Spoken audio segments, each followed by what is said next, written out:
참담한 성적표가 나왔습니다. 국민의힘 지지율 21%, 더불어민주당 46%. 반토막에도 미치지 못하는 충격적인 수치입니다. 대선 패배의 후유증이라고 하기엔 그 하락세가 너무나 가파르고 깊습니다. 지지율에 급전직하는 단순한 여론의 변화가 아니라 당의 존립 자체를 위협하는 경고등입니다. 그 중심에는 제대로 된 야당의 역할을 포기하고 내부 분열로 자멸하는 국민의힘의 현주소가 있습니다. 국민의힘은 지금 지리멸렬 그 자체입니다. 가장 큰 문제는 당이 싸워야 할 상대를 잊었다는 점입니다. 이재명 정부가 입법 폭주와 논란의 인사 강행으로 국정을 흔드는 동안 국민의힘은 과거의 상처를 들춰내며 내부 총질에 여념이 없습니다. 김용태 비상대책위원장이 추진하는 당무감사가 그 단적인 예입니다. 지난 경선 과정에서의 후보 교체 문제를 이제 와서 감사하겠다며 당내 갈등에 불을 지피고 있습니다. 김 위원장 측은 당원과 지지층에 큰 충격을 안긴 사건의 진상을 철저히 밝히겠다는 명분을 내세우지만 당사자들은 왜 나를 조사하느냐 소환에 불응하겠다며 정면으로 맞서고 있습니다. 심지어 김문수 후보부터 조사하라는 책임 전가까지 벌어지며 진흙탕 싸움으로 번지는 모양새입니다. 이러한 자중질환 속에서 정작 후보 교체의 당사자였던 김문수 전 후보가 내놓은 진단은 본질을 꿰뚫습니다. 최근 측근들에게 지금은 당무감사보다 대여투쟁을 할 때라는 입장을 밝힌 것입니다. 그는 지난 11일 상임고문단 만찬에서도 공개적으로 이러한 뜻을 전한 것으로 알려졌습니다. 본인이 사태의 피해자임에도 불구하고 사소한 잘잘못을 따질 때가 아니라 거대 여당의 폭주에 맞서 싸워야 할 때임을 역설한 것입니다. 김문수 후보 비서실장이었던 김재원 전 의원 역시 라디오 인터뷰를 통해 이재명 정부가 진행하는 여러 국정 전횡을 전혀 제어하지도 못하고 야당 역할도 못하는 상황에서 당무감사가 지금 당장 시급한 일인지 회의적이라며 비판의 목소리를 냈습니다. 국민의힘이 내부 다툼에 매몰된 사이 이재명 대통령과 민주당의 독주는 거침이 없습니다. 3개의 특검법을 새벽에 처리하고 밤늦은 시간에 특검을 임명하는 등 자신들을 향한 비판 세력을 겨냥한 보수 괴멸 작업에 속도를 내고 있다는 비판이 거셉니다. 총리 후보자로 지명된 김민석 의원을 둘러싼 의혹은 조국 사태보다 더 심각하다는 말까지 나옵니다.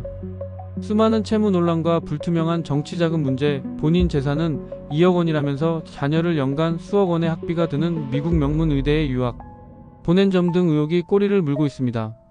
특히 자녀의 고교 시절 동아리 활동과 관련된 입법을 추진했다는 의혹은 만약 입시에 활용되었다면 제2의 조국 입시 비리를 넘어서는 사건이 될 수 있다는 추측마저 나옵니다. 이뿐만이 아닙니다. 이재명 대통령은 재벌 총수들을 만나고 이태원 참사 현장을 찾는 등 광폭 행보를 보이며 지지층 결집에 나서고 있습니다. 야권에서는 이를 두고 본질을 가리는 보여주기식 쇼라고 비판하지만 정작 국민의힘은 이러한 행보에 아무런 견제를 하지 못하고 속수무책으로 당하고 있습니다. 친여 매체들은 연일 이재명 대통령의 파격 행보를 칭송하고 국민의힘은 제대로 된 비판 성명 하나 내지 못하는 상황이 반복되고 있습니다. 국민들은 바보가 아닙니다. 국민의힘 지지율이 폭락하는 이유는 명확합니다. 싸워야 할 때 싸우지 않고 견제해야 할 상대를 방치하며 자신들의 안위와 권력, 다툼에만 골몰하는 정당에 더 이상 희망을 걸 수 없기 때문입니다. 이러한 민심 이반은 데이터로도 증명됩니다. 전통적 지지층인 60대와 70대에서조차 지지율이 반토막 났고 보수의 심장이라는 대구 경북을 제외한 전 지역에서 지지율이 큰 폭으로 주저앉았습니다. 이는 국민의힘이 더 이상 보수 가치를 대변하지도 지지층의 목소리를 담아내지도 못하고 있다는 명백한 증거입니다. 상황이 이렇다 보니 분노한 지지자들 사이에서는 차라리 당을 해체하는 것이 정답이라는 격한 목소리까지 터져나오고 있습니다. 살 길은 하나뿐입니다. 싸우는 것입니다. 내부를 향한 총구를 거두고 민주당과 이재명 정부의 폭주를 향해 전면전을 벌여야 합니다. 흩어진 내부는 외부의 적과 싸울 때 비로소 하나로 뭉칠 수 있습니다. 이를 위해서는 당의 체질을 근본적으로 바꿔야 합니다. 명망과 관료 출신으로 채워져 싸움의 본질조차 모르는 현재의 구성원들로는 위기를 돌파할 수 없습니다.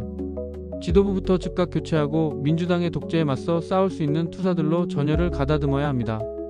삭발을 하든 단식을 하든 장애투쟁을 하든 모든 수단을 동원해 민주당의 독주를 국민에게 알리고 이를 저지해야 합니다. 그것이 무너진 지지율을 회복하고 건전한 견제 세력으로서 국민의힘이 살아남을 수 있는 유일한 길입니다. 그렇지 않으면 국민의힘 앞에는 해체라는 파국적 결말만이 기다리고 있을 것입니다.